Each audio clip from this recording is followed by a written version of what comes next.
आज सबसे पहले तो मैं उस कर्नल साहब को जवाब देना चाहता हूं जिस कर्नल साहब ने कमेंट्स किया है। और कमेंट्स किस पे किया है, अभी जो मैंने एक वीडियो डाला था आपने देखा होगा कि एक कर्नल साहब ने एक जवान का क्वार्टर खाली करवा दिया कि भाई तुरंत क्वार्टर खाली करो। और उसमें मैंने एक चीज कहा था कि भाई क्वार्टर क्या कर्नल साहब के बाप का है या उसके बाप दादा बनाकर गए। वो जवान, उसकी फैमिली मेरे पास आई थी, एक छोटा सा उसका बच्चा। उस बच्चे ने बोला कि मैं, उसकी माता जी ने बताया कि इसने मंदिर जाना छोड़ दिया। पहले सुबह सुबह जाता था, धोख खाता था। बोलता मैं क्यों जाऊं, भगवान जी ने तो हमारा क्वार्टर खाली करा दिया। वो फैमिली कह रही थी फौज ऐसी होती है। इस एक की वजह से, इसकी नासमझी और इसके ईगो की वजह से इसने सभी पूरी फौज को टारगेट कर दिया। उसकी फैमिली ने बोला फौज ऐसी होती है सर, मैं तो जिंदगी में पहली बार गई और पहली बार ही हमारे को 10 महीने में आउट कर दिया। इतना ईगो लेकर बैठा है कि अब हमने कार्रवाई। जयसियो साहब जिनकी गाड़ी भी हाल ही में ठुकी है, तो मैं इस महाशय से पूछना चाहता हूं, इस कर्नल साहब से भी, और जो कमेंट्स कर रहा है उस कर्नल साहब से भी पूछना चाहता हूं, इनका क्वार्टर क्यों नहीं खाली कराया, इनका क्यों नहीं मेडिकल कराया। और तीसरी बात और कि इस सीओ की खुद की गाड़ी कुछ दिन पहले इसने गाड़ी ठोक दी थी, तो इस महाशय ने अपनी फैमिली डिस्पैच क्यों नहीं की। अगर इतना ही बिल्कुल अपनी रेजिमेंट की एसओपी, आधे से ज्यादा फौज की बदनामी इन लोगों ने करवा रखी। करप्शन से लेकर हर जैसी चीजों में अधिकारियों का हाथ होता है। मोबाइल जवानों के जमा और करप्शन और ऐसी चीजों में फंसते ये लोग हैं। एक जवान ने गलती कर दी, सबके मोबाइल जमा, क्वार्टर खाली। इस तरह के खुलना और इन लोगों की कम्युनिटी देख उठाती है और हमारा कोई साथ नहीं देता। इस वजह से हम थोड़ा सा कमजोर जरूर पड़े हैं। अगर आपको लगता है कि इस चीज में रविंद्र फौजी का सपोर्ट करना चाहिए, तो आज सबसे पहले मैं कह रहा हूं, ये मेरा नंबर है 8290354513 8290354513। सपोर्ट करो हमारा। ये मेरा फोन पे और पेटीएम से जुड़ा हुआ है, ये मेरा बार कोड। आप लोग सपोर्ट करोगे। जय हिंद, जय भारत, वंदे मातरम। आज सबसे पहले तो मैं उस कर्नल साहब को जवाब देना चाहता हूं जिस कर्नल साहब ने कमेंट्स किया है। और कमेंट्स किस पे किया है, अभी जो मैंने एक वीडियो डाला था आपने देखा होगा कि एक कर्नल साहब ने एक जवान का क्वार्टर खाली करवा दिया कि भाई तुरंत क्वार्टर खाली करो। और उसमें मैंने एक चीज कहा था कि भाई क्वार्टर क्या कर्नल साहब के बाप का है या उसके बाप दादा बनाकर गए हों, और जब जिसको चाहेगा रखेगा, जिसको खाली कर देगा। तो उसमें एक कर्नल साहब ने कमेंट्स किया है कि तुम्हारे जवानों की औकात क्या है, कर्नल साहब की मर्जी है, ठीक है। और रविंद्र तू दारूबाज है और दारूबाजों का सपोर्ट लेता है। उसने दारू पी थी तो उसको पनिशमेंट मिलनी थी। तो आज इस वीडियो के माध्यम से सबसे पहले तो मैं पूछना चाहता हूं आप सभी से, क्या ऐसा कोई सेना में नियम है कि दारू पिया हुआ बंदा अगर उससे कोई एक्सीडेंट हो जाए तो उसको पे फाइन भी दो और उसका क्वार्टर भी खाली कराओ? क्या यह नियम सही है या गलत है? पहला सवाल। अभी कमेंट्स करने से पहले मेरी पूरी बात भी सुन लेना, क्योंकि आप वीडियो पूरा देखते नहीं हो, फिर अलग अलग ढंग से कमेंट्स करते हो। तो एक बात और सुन लो, अगर किसी को लगता है कि उस बंदे को सही सजा हुई है तो उससे जबरदस्ती दारू के नाम पे साइन करा गए हैं, उसकी मेडिकल रिपोर्ट मिलिट्री हॉस्पिटल की जिसमें दारू नील है। पहली बात। दूसरी बात बोलेंगे जबरदस्ती, जब खुद ने मान ही लिया तो क्या दिक्कत है।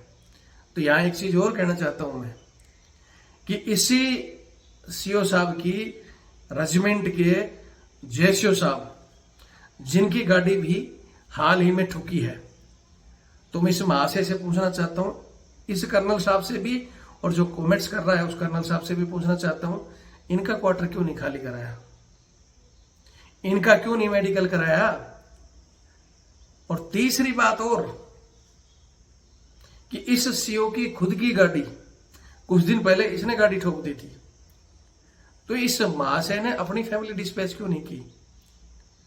अगर इतना ही बिल्कुल अपनी रेजिमेंट की एसओपी पे चल रहा है, एक होता है आर्मी रूल, जो 1915 में बना हुआ है, हालांकि ये अंग्रेजों की देन है, और ये 1857 में जो जवानों को और देशवासियों को दबाकर रखने के जो नियम थे, सेम ऐसे कैसे हैं।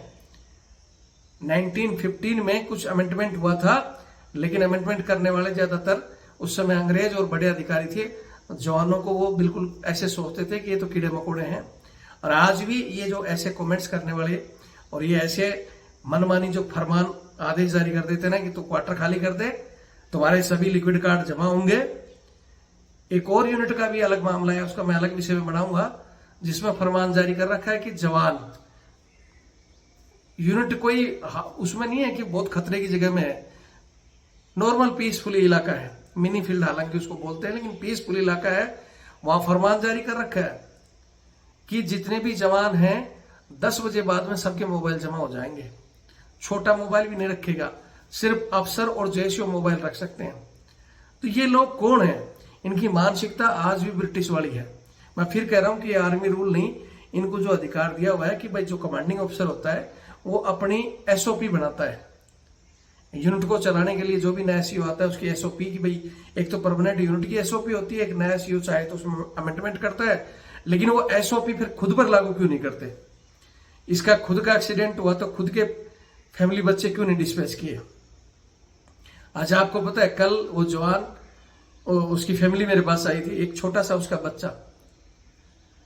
उस बच्चे ने बोला कि मैं, उसकी माता जी ने बताया कि इसने मंदिर जाना छोड़ दिया, पहले सुबह सुबह जाता था, धोख आता था। बोलता मैं क्यों जाऊं, भगवान जी ने तो हमारा क्वार्टर खाली करा दिया। वो फैमिली कह रही थी फौज ऐसी होती है। इस एक की वजह से, इसकी नासमझी और इसके ईगो की वजह से इसने सभी पूरी फौज को टारगेट कर दिया। उसकी फैमिली ने बोला फौज ऐसी होती है सर, मैं तो जिंदगी में पहली बार गई और पहली बार ही हमारे को 10 महीने में आउट कर दिया। इतना ईगो लेकर बैठा है कि अब हमने कार्रवाई करना शुरू किया, तो कार्रवाई के बाद एक तो फोन करवा रहा है उस बंदे को, अपने स्टैंड पर हो ना। उस बंदे के भाई ने सीओ साहब को कॉल कर दिया, तो उसको बोलता है, धमकी देता है कि तेरे ऊपर कार्रवाई कर दूंगा। मैंने 5 कॉल किए, क्यों नहीं उठाया? करो ना हमारे से बात, कार्रवाई करने की अगर तुम्हारी इतनी वो है तो करके दिखाओ ना। कमजोर को धमकी देने से अच्छा है बराबर वालों से टकराओ।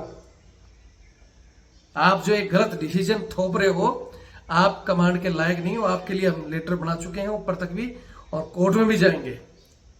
तानाशाही किसी की नहीं चलती है। ये जो दिमाग में बहम है ना कि जवान तो कीड़ा मकोड़ा है, हमारे घर के गुलाम हैं और इनको हम जब चाहे जो कुछ सजा देंगे।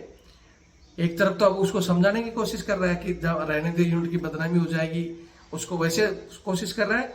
दूसरी तरफ अपनी आइडियोलॉजी, अभी भी अपने ईगो को ठीक करने की बजाय ये दिखाने के लिए और भी 15 जवानों के क्वार्टर खाली करवा रहा है अभी चीजें, कि हमारा तो रूटीन यही है।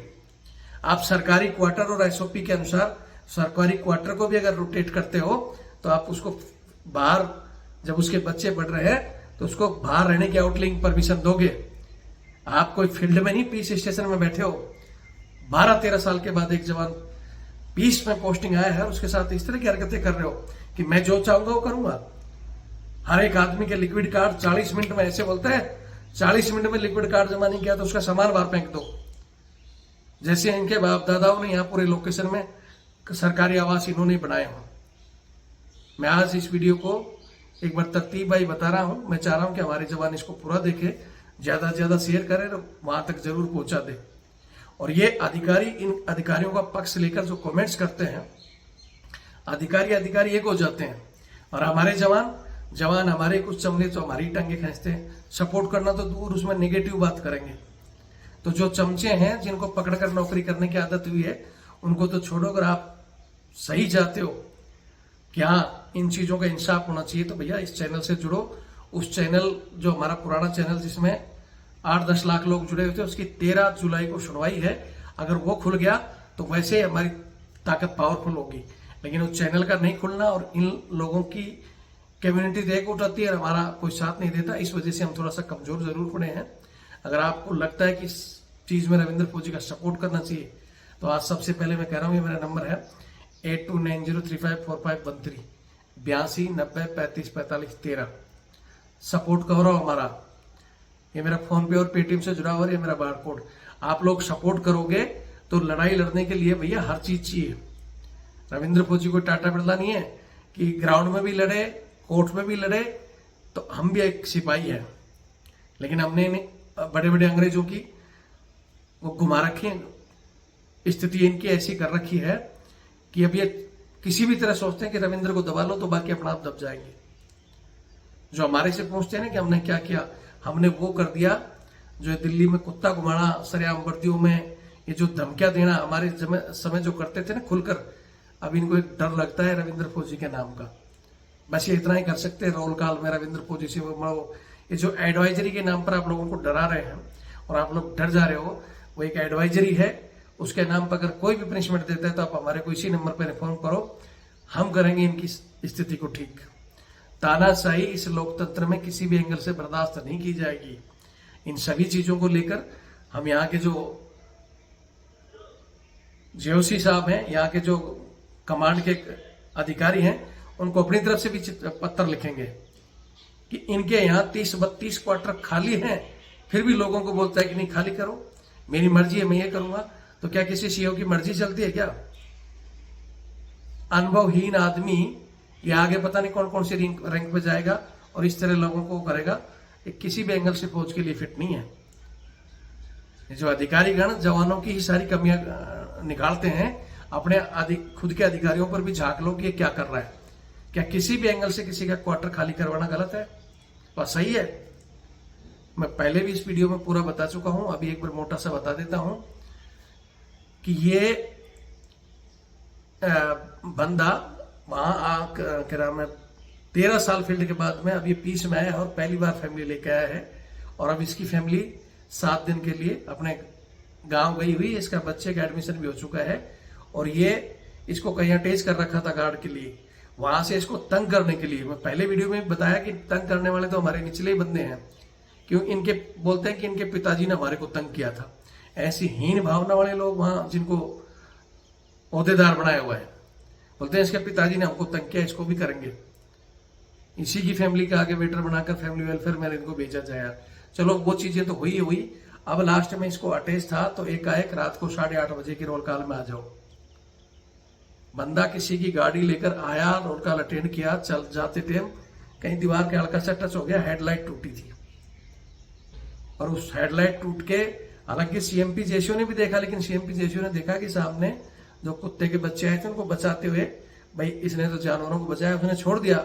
लेकिन इनकी यूनिट ने किसी चमचे ने देखा और फोन मार दिया और रात को इनके जो सीनियर जेसीओ और आरपीओ हवलदार जाकर इनकी गाड़ी और इस बंदे को उठाकर लेकर आए। रात भर बगैर किसी उससे क्वार्टर गार्ड में रखा। रात को इसका ब्लड लेकर मेडिकल के लिए भेज दिया और सुबह जबरदस्ती कि भाई साइन कर देने इनको, तेरे को बड़ी सजा मिलेगी। साइन भी कर दिया बंदे ने डरा धमका के और 7 दिन का पे फाइन और बोला क्वार्टर खाली कर दे। जबकि मेडिकल रिपोर्ट में दारू बाद में नहीं लाई है। ठीक है। और जैसा मैं बता चुका हूं, वहां से जो कमेंट्स कर रहे थे दारू वालों का सपोर्ट लेता है, तो दारू हम घर से कोई पैदा होते ही नहीं पीता है। फौज खुद परिस्थिति के अनुसार वहां इश्यू करती है और इसलिए लोग पीते हैं। घपला तो तुम करते हैं, लोगों को कार्ड जमा करके दारू बेचते हो। आधे से ज्यादा फौज की बदनामी इन लोगों ने करवा रखी। करप्शन से लेकर हर जैसी चीजों में अधिकारियों का हाथ होता है। मोबाइल जवानों के जमा और करप्शन और ऐसी चीजों में फंसते ये लोग हैं। एक जवान ने गलती कर दी, सबके मोबाइल जमा, क्वार्टर खाली। इस तरह के तानाशाही फरमान करने वाले जब खुद की गाड़ी ठुकी, जेसीओ साहब की गाड़ी ठुकी, उनके लिए क्यों नहीं आदेश होते? अगर आपको सही लगता है तो इस वीडियो को वहां तक पहुंचाओ। हम अपनी तरफ से, मैंने कल जहां जहां पत्र भेजना है भेज दिया है और नेक्स्ट वीक इसको कोर्ट में भी लेके जा रहे हैं और ऐसे लोगों के लिए फुल ताकत से लड़ेंगे। आपके कोई इस पे कोई विचार हो तो कमेंट कर सकते हैं। फोन पे भी डायरेक्ट मेरे को फोन करके भी बता सकते हैं। और किसी को चमचे को भी लगता है कि गलत है, ऐसा ही है, तो डायरेक्ट बात भी कर सकता है। या नंबर दो, हम भी बात कर लेंगे। हम किसी से डरते नहीं है। हमने उस दिन भी कहा था कि लोकतंत्र है, लोकतंत्र में कोई भी सरकारी कर्मचारी या अधिकारी से बात करना कोई किसी भी एंगल से जुर्म नहीं है। जब आप रिटायरमेंट हो जाओगे तब कह सकते हो कि बात नहीं करना या मेरे ऑफिस में नहीं आना या ऐसी चीजें। ठीक है। बाकी वीडियो देखें और शेयर करें। जय हिंद, जय भारत, वंदे मातरम।